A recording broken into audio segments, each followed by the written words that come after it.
ನಮಸ್ಕಾರ. First tube ನ ಮತ್ತೊಂದು ವಿಡಿಯೋಗೆ ಸ್ವಾಗತ. ಇಡೀ ಪ್ರಪಂಚದ ನಾಯಕರ ಭದ್ರತೆ ಅನ್ನುವುದು ಕೇವಲ ವೈಯಕ್ತಿಕ ರಕ್ಷಣೆಯ ಪ್ರಶ್ನೆಯಲ್ಲ, ಅದು ಆ ದೇಶದ ಸಾರ್ವಭೌಮತೆ ಮತ್ತು ರಾಜಕೀಯ ಸ್ಥಿರತೆಯ ಸಂಕೇತ. ಆದ್ರೆ ಆ ಸಾರ್ವಭೌಮತೆಯ ಅಡಿಪಾಯವನ್ನೇ ಅಲುಗಾಡಿಸುವ ಅಂತಾರಾಷ್ಟ್ರೀಯ ಪಿತೂರಿಗಳು ನಡೀತಾ ಇವೆ. ಇವತ್ತು ನಾವು ಚರ್ಚಿಸ್ತಾ ಇರುವಂತಹ ವಿಷಯ ಕೇವಲ ಒಂದು ಊಹಾಪೋಹವಲ್ಲ, ಬದಲಿಗೆ ಭಾರತದ ಪ್ರಧಾನಿ ನರೇಂದ್ರ ಮೋದಿ ಅವರ ಜೀವಕ್ಕೆ ಕುತ್ತು ತರಲು ಹೆಣೆದ ಒಂದು ಸುಸಂಘಟಿತ ಅಂತಾರಾಷ್ಟ್ರೀಯ ಸಂಚು. ಮೋದಿ ಅವರ ಚೀನಾ ಪ್ರವಾಸದ ವೇಳೆ ಅವರನ್ನ ಟಾರ್ಗೆಟ್ ಮಾಡಲು ಪ್ರಯತ್ನಿಸಲಾಯಿತು ಎಂಬ ಸತ್ಯ ಇಡೀ ದೇಶಕ್ಕೆ ತಿಳಿದಿರುವ ಸಂಗತಿ. ಆದ್ರೆ ಇದರ ಹಿಂದೆ ಅಡಗಿರುವಂತಹ ಇನ್ನೊಂದು ಭಯಾನಕ ರಹಸ್ಯ ಇತ್ತೀಚೆಗೆ ಬಯಲಾಗಿದೆ. ಆ ಕರಾಳ ಶಕ್ತಿಗಳು ಮೋದಿ ಅವರನ್ನ ಟಾರ್ಗೆಟ್ ಮಾಡಲು ಕೇವಲ ನೆಲದ ಮೇಲಿನ ದಾಳಿಯನ್ನ ಮಾತ್ರವಲ್ಲ, ಆಕಾಶದಲ್ಲೇ ವಿಮಾನವನ್ನೇ ನಾಪತ್ತೆ ಮಾಡಿ ಉಡಾಯಿಸಲು ಸಂಚು ರೂಪಿಸಿದ್ವು. ಈ ಸಂಚಿನಲ್ಲಿ ಅಮೆರಿಕದ ಒಂದು ವಿಶಿಷ್ಟ ಮತ್ತು ರಹಸ್ಯ ತಂತ್ರಜ್ಞಾನವನ್ನ ಬಳಸಲು ಯೋಜನೆ ಸಿದ್ಧವಾಗಿತ್ತು ಎಂಬ ಮಾಹಿತಿ ಇದೆ. ಈ ಕಾರಣಕ್ಕಾಗಿಯೇ ಮಲೇಷಿಯಾ ಪ್ರವಾಸವನ್ನ ಇದ್ದಕ್ಕಿದ್ದಂತೆ ರದ್ದುಗೊಳಿಸಬೇಕಾಯಿತು. ಇದೆಲ್ಲದರ ನಡುವೆ ರಾಜಕೀಯ ದೃಷ್ಟಿಕೋನದಿಂದ ನೋಡಿದಾಗ ಒಂದು ಆಶ್ಚರ್ಯಕರವಾದಂತಹ ಕೊಂಡಿ ಸಿಗುತ್ತದೆ. ಮಲೇಷಿಯಾದಲ್ಲಿ ಈ ಸಂಚು ನಡೆಯುವುದಕ್ಕೂ ಮೊದಲು ವಿರೋಧ ಪಕ್ಷದ ನಾಯಕ ರಾಹುಲ್ ಗಾಂಧಿ ಅವರು ಅದೇ ಮಲೇಷಿಯಾಕ್ಕೆ ಭೇಟಿ ನೀಡಿದ್ರು. ಹಾಗಾದ್ರೆ ಇಡೀ ಕಥೆ ಏನು? ಈ ಪಿತೂರಿಯ ಹಿಂದೆ ಇರೋದು ಯಾರು? ಮಲೇಷಿಯಾ ಯಾಕೆ ಈ ಸಂಚುಗಳ ಹಾಟ್ಸ್ಪಾಟ್ ಆಯಿತು? ಅಲ್ಲಿ ಕಣ್ಮರೆಯಾಗುವ ವಿಮಾನಗಳ ರಹಸ್ಯವೇನು? ಈ ಎಲ್ಲದರ ಬಗ್ಗೆ ಡೀಟೇಲ್ ಆಗಿ ನೋಡೋಣ. ಆದ್ರೆ ಅದಕ್ಕೂ ಮುನ್ನ ಪ್ರಧಾನಿ ನರೇಂದ್ರ ಮೋದಿ ಅವರ ಸಾರಥ್ಯದಲ್ಲಿ ಭಾರತ ಬಲಿಷ್ಠವಾಗಿದೆ ಅಂತ ನಿಮ್ಗನ್ಸಿದ್ರೆ ಜೈ ಭಾರತ್ ಅಂತ ಕಮೆಂಟ್ ಮಾಡಿ ಹಾಗೂ ವಿಡಿಯೋಗೆ ಲೈಕ್ ಕೊಡಿ. ಜೊತೆಗೆ ಪ್ರಧಾನಿ ಮೋದಿ ಅವರಿಗೆ ಭದ್ರತೆಯನ್ನ ಮತ್ತಷ್ಟು ಹೆಚ್ಚಿಸಬೇಕು ಅಂತ ನಿಮ್ಗನ್ಸಿದ್ರೆ ಎಸ್ ಅಂತ ಕಮೆಂಟ್ ಮಾಡಿ. ವೀಕ್ಷಕರೇ, ಇಡೀ ಭಾರತ ಸಮುದಾಯ ಪ್ರಧಾನಿಯವರ ಸುರಕ್ಷತೆಯ ಬಗ್ಗೆ ಪ್ರಾರ್ಥನೆಯನ್ನ ಮಾಡ್ತಾ ಇರೋದು ನಾವು ನೋಡ್ತಾ ಇದ್ದೀವಿ. ಮೋದಿಜಿಗೆ ಏನು ಆಗಬಾರದು, ಭಗವಂತ ಅವರನ್ನ ಕಾಪಾಡಲಿ ಅಂತ ಹಾರೈಸುವುದು ಸಹಜ.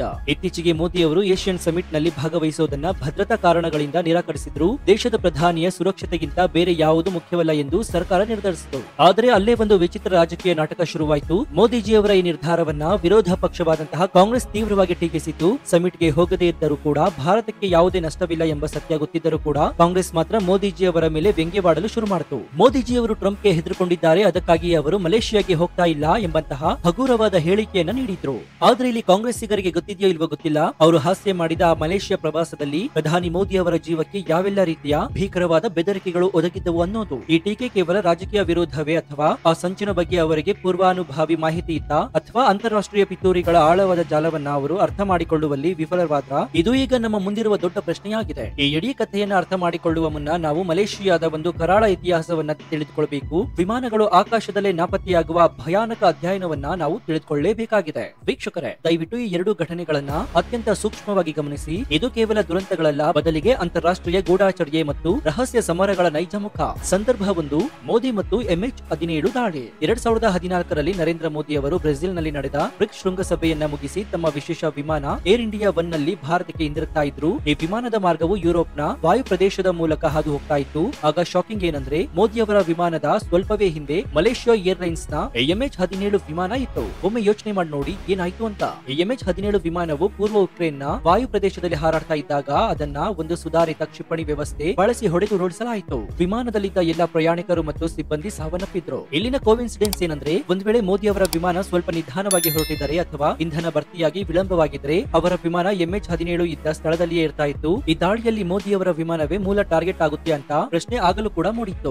ಆದ್ರೆ ಈ ದಾಳಿಯನ್ನ ರಷ್ಯಾ ಒಪ್ಪಿಕೊಂಡಿರಲಿಲ್ಲ, ಉಕ್ರೇನ್ ಕೂಡ ಡಿನೈ ಮಾಡಿತ್ತು. ಹಾಗಾದ್ರೆ ಈ ದಾಳಿಯ ಹಿಂದಿನ ನಿಜವಾದ ಟಾರ್ಗೆಟ್ ಆಗಿದ್ದವರು ಯಾರು ಮತ್ತು ಈ ಕೃತ್ಯವನ್ನ ಮಾಡಿದ್ದು ಯಾರು? ಇದು ಮೊದಲಿನಿಂದಲೂ ಮೋದಿ ಅವರ ವಿಮಾನವನ್ನ ಟಾರ್ಗೆಟ್ ಮಾಡಲು ನಡೆಸ್ತಾ ಇರುವ ಪ್ರಯತ್ನದ ಆರಂಭಿಕ ಹಂತವೇ. ಇದು ಈಗ ಮೊದಲ ಡೌಟ್ ಆಗಿದೆ. ಈ ಘಟನೆಯ ನಂತರವೇ ಭಾರತದ ಭದ್ರತಾ ವ್ಯವಸ್ಥೆಗಳು ಪ್ರಧಾನಿಯವರ ವಿಮಾನವನ್ನ ಅತ್ಯಂತ ಸುರಕ್ಷಿತ ಮತ್ತು ಸುಧಾರಿತ ಮಾದರಿಗಳಿಗೆ ಬದಲಾಯಿಸಿದ್ವು. ಇನ್ನು ಎರಡನೇ ಸಂದರ್ಭ MH370 ರಹಸ್ಯ ಮತ್ತು ಗಾರ್ಗನ್ ಸ್ಟೇಟ್ಸ್ ತಂತ್ರಜ್ಞಾನ. ಈಗ ಇನ್ನೊಂದು ಪ್ರಶ್ನೆಗೆ ಉತ್ತರ ಕಂಡುಕೊಳ್ಳೋಣ. ಎಲ್ಲಾ ಕಡೆಯಲ್ಲೂ ಮಲೇಷಿಯಾದ ವಿಮಾನವನ್ನೇ ಏಕೆ ಉಡಾಯಿಸಲಾಗ್ತಾ ಇದೆ ಅಥವಾ ನಾಪತ್ತೆ ಮಾಡಲಾಗ್ತಾ ಇದೆ? 2014ರ ಮಾರ್ಚ್ 8 ಮಲೇಷಿಯಾ ಏರ್ಲೈನ್ಸ್ ನ MH370 ವಿಮಾನ ಚೀನಾದ ಬೀಜಿಂಗ್ ಕಡೆಗೆ ಹಾರ್ತಾ ಇತ್ತು. ಈ ವಿಮಾನದಲ್ಲಿ ಚೀನಾದ ಪ್ರಮುಖ ವಿಜ್ಞಾನಿಗಳು ಮತ್ತು ತಂತ್ರಜ್ಞಾನದ ತಜ್ಞರು ಇದ್ದರು ಎಂಬ ವರದಿಗಳಿವೆ. ಈ ವಿಮಾನ ಇದ್ದಕ್ಕಿದ್ದಂತೆ ಆಕಾಶದಲ್ಲಿ ನಾಪತ್ತೆಯಾಗ್ಬಿಟ್ಟಿತ್ತು. ಅರೆ, ಇದು ಹೇಗೆ ಸಾಧ್ಯ? ಒಂದು ಆಧುನಿಕ ವಿಮಾನ ಯಾವುದೇ ಸಂಕಷ್ಟದ ಕರೆ ನೀಡದೆ ಆಧುನಿಕ ರಾಡರ್ ಕಣ್ಣುಗಳಿಂದ ತಪ್ಪಿಸಿಕೊಂಡು ಆಕಾಶದಲ್ಲಿ ಮಂಗಮಯವಾಗಿದ್ದು ಹೇಗೆ? ಇದರ ಹಿಂದಿನ ಅಸಲಿ ಕಥೆ ಏನಂದ್ರೆ, ವಿಮಾನವನ್ನ ಆಕಾಶದಲ್ಲಿ ನಾಪತ್ತೆ ಮಾಡಲು ಒಂದು ವಿಶೇಷ ತಂತ್ರಜ್ಞಾನವನ್ನು ಬಳಸಿಕೊಳ್ಳಲಾಗಿದೆ. ಈ ತಂತ್ರಜ್ಞಾನದ ಹೆಸರು ಗಾರ್ಗನ್ ಸ್ಟೇರ್ ಅಥವಾ ಅಂತಹುದೇ ಎಲೆಕ್ಟ್ರಾನಿಕ್ ವಾರ್ಫೇರ್ ಸಿಸ್ಟಮ್. ಗಾರ್ಗನ್ ಸ್ಪೇಸ್ ಒಂದು ಅತ್ಯಾಧುನಿಕ ಶಕ್ತಿಶಾಲಿ ನಿಗಾ ಮತ್ತು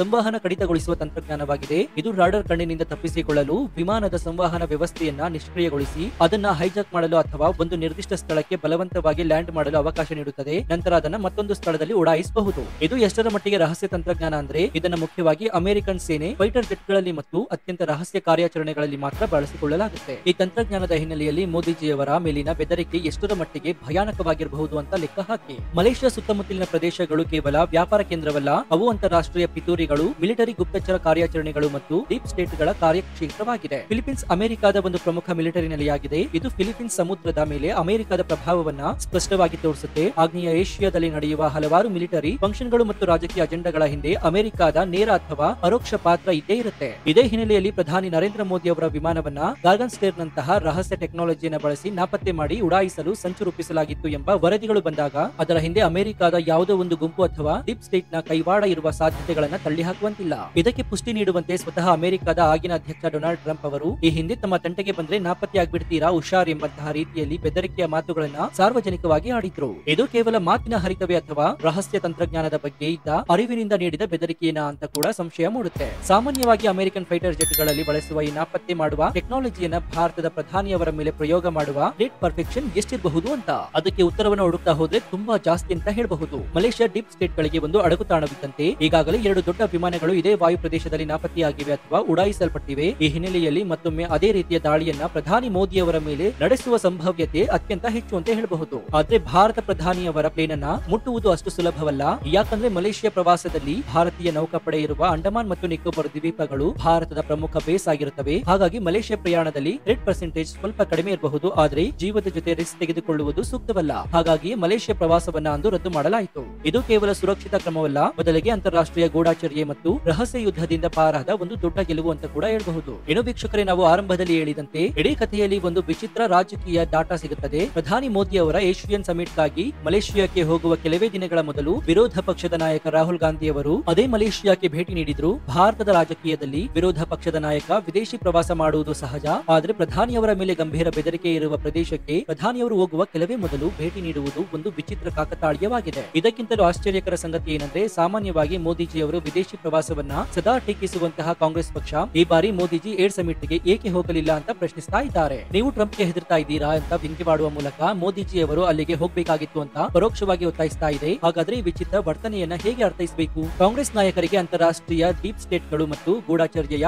ಆಳವಾದ ಜಾಲದ ಬಗ್ಗೆ ಅರಿವಿಲ್ಲ. ಅವರು ಈ ವಿಚಾರವನ್ನ ಕೇವಲ ರಾಜಕೀಯವಾಗಿ ಬಳಸಿಕೊಳ್ಳಲು ನೋಡ್ತಾ ಇದ್ದಾರೆ ಅಂತ ಕೂಡ ನೋಡಬಹುದು. ಇದರ ಜೊತೆಗೆ ರಾಹುಲ್ ಗಾಂಧಿ ಅವರ ಮಲೇಷಿಯಾ ಪ್ರವಾಸದ ಮತ್ತು ನಂತರದ ಕಾಂಗ್ರೆಸ್ನ ನಿಲುವಿನ ಹಿಂದೆ ಮೋದಿಜಿ ಅವರನ್ನ ಹೇಗಾದ್ರೂ ಮಾಡಿ ಆ ಅಪಾಯಕಾರಿ ಪ್ರದೇಶಕ್ಕೆ ಕಳುಹಿಸುವ ಅಂತಾರಾಷ್ಟ್ರೀಯ ಪಿತೂರಿಯ ಒಂದು ಅರಿವಿನ ಸಂಪರ್ಕವಿತ್ತ? ಖಂಡಿತವಾಗಿ ಭಾರತೀಯರಿಗೆ ಇದು ಅತ್ಯಂತ ಗಂಭೀರ ಪ್ರಶ್ನೆಯಾಗಿದೆ. ಯಾವುದೇ ಒಂದು ದೊಡ್ಡ ಅಂತಾರಾಷ್ಟ್ರೀಯ ಪಿತೂರಿ ನಡೆದಾಗ ದೇಶದ ಒಳಗಿನಿಂದಲೇ ಕೆಲವು ಶಕ್ತಿಗಳು ಅದಕ್ಕೆ ಸಹಕಾರ ನೀಡುವ ಸಾಧ್ಯತೆ ಇರುತ್ತದೆ. ಪ್ರಧಾನಿ ಮೋದಿ ಅವರ ವಿದೇಶಿ ನೀತಿಯನ್ನ ತೀವ್ರವಾಗಿ ಟೀಕಿಸುವ ಕಾಂಗ್ರೆಸ್ ಈ ಒಂದು ಪ್ರವಾಸಕ್ಕೆ ಮಾತ್ರ ಯಾಕೆ ಅಷ್ಟೊಂದು ಒತ್ತಾಯ ಮಾಡಿತು? ಇದು ಕೇವಲ ಕಾಕತಾಳೀಯನ ಅಥವಾ ಒಂದು ಆಪರೇಷನ್ ಭಾಗವ ಅಂತ ಕೂಡ ಅನುಮಾನ ಕೂಡ ಮೂಡುತ್ತೆ. ವೀಕ್ಷಕರೇ, ಎಲ್ಲ ಸಂಗತಿಗಳನ್ನ ಒಟ್ಟುಗೂಡಿಸಿ ನೋಡಿದಾಗ ಪ್ರಧಾನಿ ನರೇಂದ್ರ ಮೋದಿ ಅವರು ಏಷ್ಯನ್ ಸಮಿಟ್ ಗೆ ನೇರವಾಗಿ ಹೋಗದೆ ವರ್ಚುವಲ್ ಭಾಷಣ ಮಾಡಿದ್ದೇ ಅತ್ಯಂತ ಸುರಕ್ಷಿತ ಮತ್ತು ಬುದ್ಧಿವಂತ ನಿರ್ಧಾರವಾಗಿತ್ತು ಎಂಬ ತೀರ್ಮಾನಕ್ಕೆ ಬರಬೇಕಾಗುತ್ತೆ. ಒಂದು ದೇಶದ ಪ್ರಧಾನಿಯ ಜೀವಕ್ಕೆ ಕುತ್ತು ತರಲು ಅಂತಾರಾಷ್ಟ್ರೀಯ ಮಟ್ಟದಲ್ಲಿ ರಹಸ್ಯವಾಗಿ ಕೆಲಸ ಮಾಡುವ ಡೀಪ್ ಸ್ಟೇಟ್ಗಳು ಮತ್ತು ಅತ್ಯಾಧುನಿಕ ತಂತ್ರಜ್ಞಾನಗಳನ್ನ ಬಳಕೆಯಾಗುತ್ತಿವೆ ಎಂಬುದನ್ನ ಈ ಘಟನೆಗಳು ಸಾಬೀತುಪಡಿಸುತ್ತವೆ. ಭಾರತದ ಪ್ರಗತಿಯನ್ನು ಸಹಿಸದ ಮತ್ತು ಮೋದಿ ಅವರ ಇಂಟರ್ ನ್ಯಾಷನಲ್ ಲೆವೆಲ್ ನಲ್ಲಿ ಮುಗಿಸಲು ಕಾಯ್ತಾ ಇರುವ ಶಕ್ತಿಗಳು ಕೂಡ ಹಲವು ಇದೆ ಅಂತ ಕೂಡ ಹೇಳಬಹುದು. ಪ್ರಧಾನಿ ಮೋದಿ ಅವರ ಭದ್ರತಾ ತಂಡ ಮತ್ತು ಗುಪ್ತಚರ ಸಂಸ್ಥೆಗಳು ಈ ಗಂಭೀರ ಬೆದರಿಕೆಗಳನ್ನ ಮೊದಲೇ ಅರಿತುಕೊಂಡು ಸರಿಯಾದ ಸಮಯದಲ್ಲಿ ಸರಿಯಾದ ನಿರ್ಧಾರವನ್ನ ತೆಗೆದುಕೊಳ್ತಾ ಇವೆ.